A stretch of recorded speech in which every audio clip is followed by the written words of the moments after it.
Alors salut à tous, chers guerriers pacifiques, ici Maïlane Ripoche, coach en connaissance de soi et gestion du stress et fondatrice du blog Les Guerriers Pacifiques.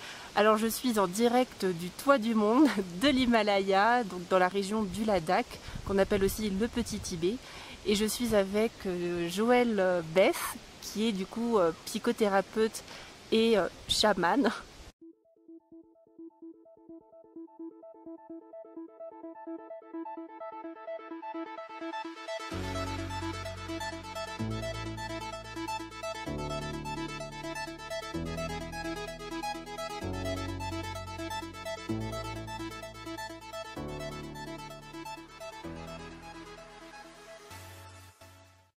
Alors ce que je te propose, c'est que je t'ai présenté brièvement, mais toi est-ce que tu pourrais présenter un peu qui tu es, ton parcours? Alors, je suis quelqu'un qui aurait dû être médecin, c'est-à-dire suivre un parcours tout à fait classique. C'est ce que papa voulait. Et la vie en a décidé autrement. Depuis 20 ans à peu près, j'ai décroché de la vie occidentale, on va dire, et je me suis engagée sur le chemin du chamanisme, en particulier en Amazonie. Et je dis en particulier en Amazonie parce qu'ici, en fait, j'ai entraîné un groupe d'une dizaine de personnes sur le toit du monde, comme tu disais, pour pratiquer ou pour étudier, en tous les cas, le chamanisme du Ladakh, le chamanisme tibétain.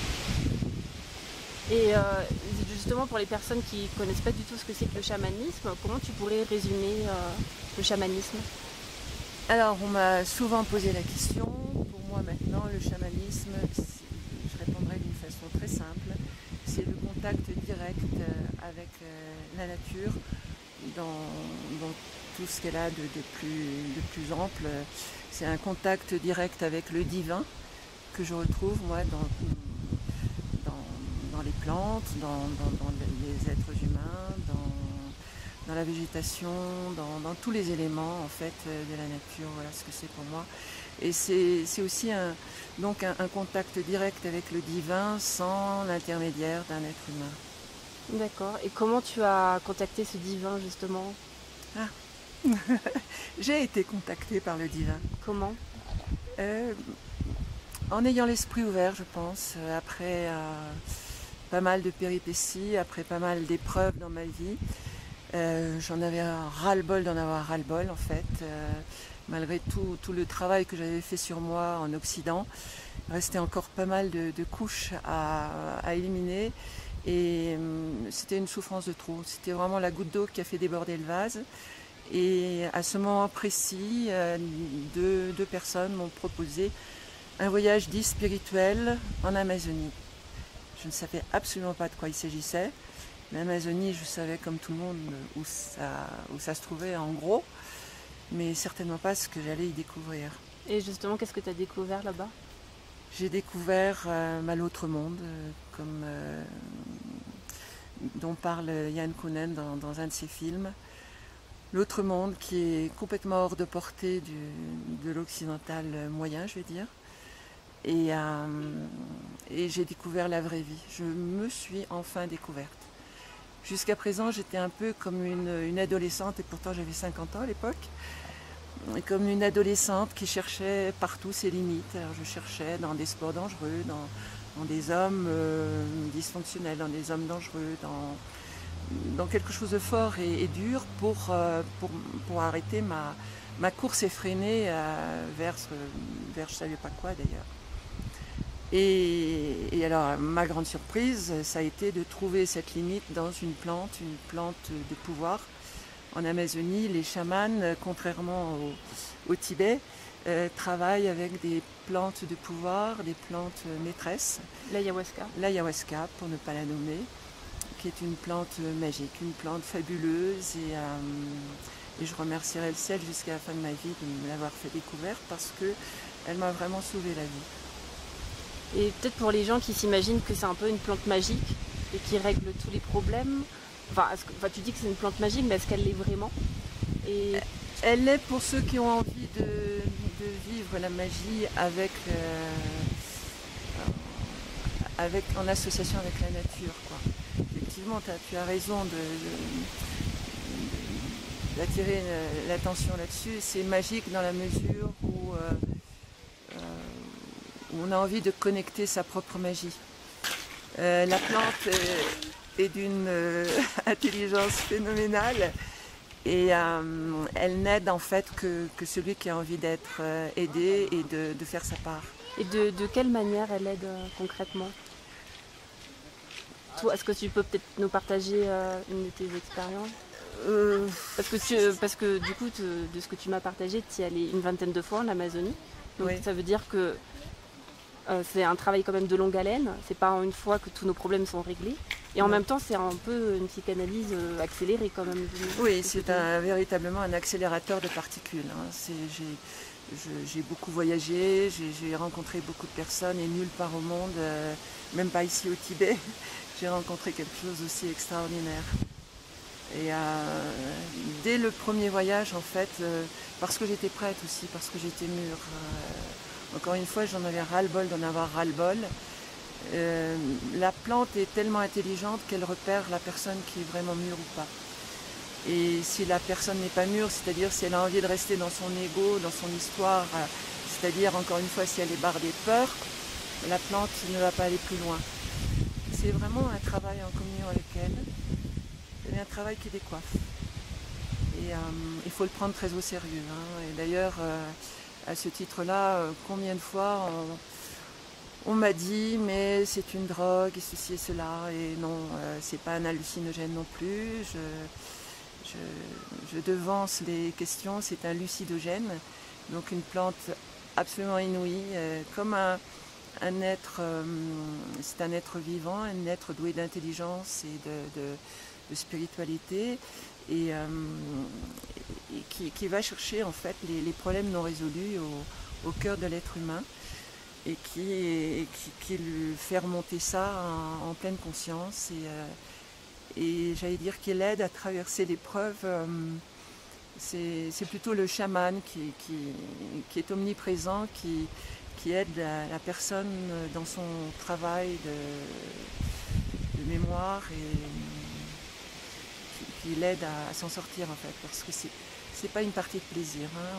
On n'a rien sans rien. Moi j'ai découvert ça dans la vie. Et, donc c'est un chemin qui demande du courage quand même. Oui. Est-ce que tout le monde peut l'apprendre? Est-ce que je ne pense pas. Tu le recommandes à tout le monde? Non, ou je pas? pense qu'il faut être prêt. Du reste, les Indiens là-bas... Prêt à quoi en fait? À tout lâcher, à tout laisser. Donc le lâcher prise. Lâcher prise total. Lâcher prise, et je dirais, et s'en remettre à Dieu. Pour moi, Dieu, c'est la nature. On peut mettre sous ce nom ce qu'on veut en fait. Hein. Cette puissance qui nous est supérieure. Mais oui, j'en étais vraiment là quand le miracle s'est produit, c'est que j'en avais ras-le-bol d'en avoir ras-le-bol, j'en avais ras-le-bol de garder certains défauts qui m'apportaient certainement quelque chose. Hein. Ne serait-ce que d'être raccroché à ma pauvre petite histoire, il me restait encore un petit quelque chose. Et l'être humain en général a peur de l'inconnu. Donc il se raccroche même si son histoire a été très dure, même si ça a été épouvantable, et il préfère encore le côté épouvantable plutôt que de sauter dans quelque chose qu'il ne connaît pas. Et on a beau lui dire que c'est la lumière et ça va être la joie, il y a beaucoup de gens qui refusent de sauter le pas. Et oui, j'allais dire là, en fait c'est véritablement la voie du guerrier en fait. Du guerrier, mais pas n'importe quel guerrier non plus. Lequel justement? Le guerrier pacifique, parce que c'est vraiment un travail pour être en paix avec soi-même. Et une fois qu'on a trouvé le cœur de soi-même, la paix au fond de soi, eh bien obligatoirement c'est mathématique, cette paix s'étend à notre entourage et c'est magique. Là, c'est là vraiment le côté magique du chamanisme, c'est cette opération miraculeuse qui se produit dans le cœur de l'homme et qui l'aide à aller au-delà de ses peurs. C'est vraiment le chamanisme, moi, qui m'a aidé à comprendre que lors d'une cérémonie sacrée qui avait été particulièrement dure, j'attendais mon bonbon, mon cadeau en échange. C'était un peu dire à Dieu, bon bah, écoute, voilà tout ce que j'ai subi cette nuit, je suis arrivée à en réchapper. Alors maintenant, tu vas faire de moi un être miraculeux qui n'aura plus jamais peur. Et fort heureusement, j'ai eu affaire à un chaman qui était très honnête et qui m'a dit non Joëlle, tu auras toujours peur puisque tu es humaine, tu auras toujours peur jusqu'à la fin de ta vie. Mais la grande différence avec avant, c'est que maintenant tu vas affronter tes peurs. Et véritablement, depuis cette fameuse nuit, c'est ce que j'ai fait. Affronter tes peurs. Affronter mes peurs. Et d'une façon, je vais dire bizarre, étonnante, la peur s'évanouit. Quand tu l'affrontes, elle s'évanouit. Complètement. Et pour les personnes qui passeront pas forcément par l'ayahuasca, qu'est-ce que tu leur recommanderais pour trouver cette force intérieure justement dont tu parles? Ou est-ce que pour toi, il faut absolument aller en Amazonie, il faut que tout le monde aille en Amazonie? Non, pas du tout. C'est ce que je voulais faire au début parce que je suis d'un naturel assez enthousiaste et j'aurais bien volontiers fait un charter, moi, pour envoyer tout le monde en Amazonie, tellement ça m'avait fait du bien. Après, j'ai réalisé que c'est pas le chemin de tout le monde. Chacun a son chemin. Celui-là n'est pas meilleur qu'un autre. C'est le mien, c'est tout. Pour ceux qui ne prendraient pas, justement, qu'est-ce que tu conseillerais? Alors, de pratiquer la méditation, c'est-à-dire de tous les jours. Alors, j'aime pas trop ce mot parce que quand je le prononce à mes patients, tout de suite, c'est la panique. Méditation, je sais pas méditer et c'est la peur qui revient. En fait, c'est tout simplement prendre un temps chaque jour, un temps avec soi-même. Et ne pas faire le fakir comme on m'avait suggéré mes premiers moments, c'est-à-dire faire en sorte de n'avoir aucune pensée qui arrive. Non, au contraire, se laisser aller, respirer profondément. C'est très important parce que comme ça permet de ne pas entendre son mental, de ne pas écouter le mental et laisser passer les choses qui vont et viennent. Mais c'est vraiment se prendre ce temps avec soi-même et ne plus être encombré par l'extérieur, quoi. Donc, prendre du temps pour soi chaque jour, pour faire le calme intérieur, pour ensuite pouvoir recontacter cette source dont tu parlais, cette puissance. Prier, c'est-à-dire s'adresser à cette puissance qui est au fond de soi. Et parallèlement à ça, ou en même temps, nettoyer son corps aussi. Comment? Par l'alimentation, tu disais notamment. Il y a de très nombreux moyens qu'on ne connaît pas ici en Occident, des moyens, des techniques de base chamanique, on va dire, hein, des choses tout à fait naturelles. Nettoyer son foie, nettoyer ses reins, avoir des pratiques qui ne sont pas très connues ici, entre autres Amaroli et l'urinothérapie. Ce sont des choses très naturelles, très simples, mais qui sont terriblement efficaces. Et moi, c'est ce que je fais. Je ne suis pas toujours en Amazonie ni au Ladakh. Et tous les jours, au quotidien, donc je pratique la méditation et je me nettoie. Oui, ce qui est très important aussi, c'est nettoyer ce qu'on a là, dans le ventre. C'est-à-dire les émotions. Et ça, c'est quelque chose qu'on ne sait pas faire ici en France. C'est-à-dire les exprimer? Les exprimer. Aller dans des groupes de parole, il y en a de très nombreux à Paris, enfin dans le monde, mais à Paris en particulier, pratiquement tous les jours, des groupes où on peut tout simplement dire, oser être, oser parler, être écouté et écouter. Et c'est ça le lien, c'est ça l'énergie vitale qui passe d'un être humain à un autre. Et avec tout ça, oui, on peut très bien ne pas pénétrer dans le monde du chamanisme. Donc c'est pas une voie obligatoire? Non, pas du tout.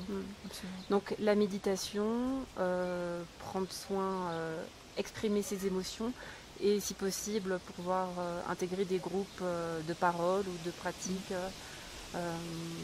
pouvoir écouter, être écouté et pouvoir exprimer ce qu'on a exprimé.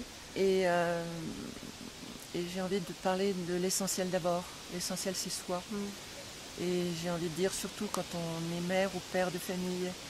Moi-même, j'ai 2 enfants et longtemps, c'était mes enfants, c'était tout le monde d'ailleurs, sauf moi. Donc penser à soi d'abord. Soi d'abord. Ce qui n'est pas forcément égoïste, parce qu'il n'est pas égoïste en fait. Et c'est le contraire de ce qu'on nous enseigne dans les religions. Si on pense à soi, on est égoïste, pas du tout. Pour la bonne raison que pour pouvoir donner quelque chose de bon à ceux qui nous entourent, il faut d'abord être bon pour soi et surtout avoir une énergie. Et puis il faut avoir quelque chose à donner. Avoir quelque chose à donner, effectivement. Si on n'a rien, on ne donnera rien. On aura l'impression d'aimer, mais enfin on ne fera que prendre à l'autre. Ce qui est très, très souvent le cas, je vois autour de moi. Bon, bah, écoute, super, merci beaucoup. Joëlle, est-ce que tu as un dernier mot à rajouter? Vivre et laisser vivre. Vivre et laisser vivre. Voilà. Bon, bah, merci beaucoup. Bah, je vous remercie beaucoup d'avoir suivi cette interview. Si elle vous a inspiré, bah, je vous invite fortement à la partager aux personnes qu'elle pourrait aider ou inspirer à leur tour. Et quant à moi, bah, je vous souhaite de vivre votre vie avec courage, sagesse et humour. À bientôt.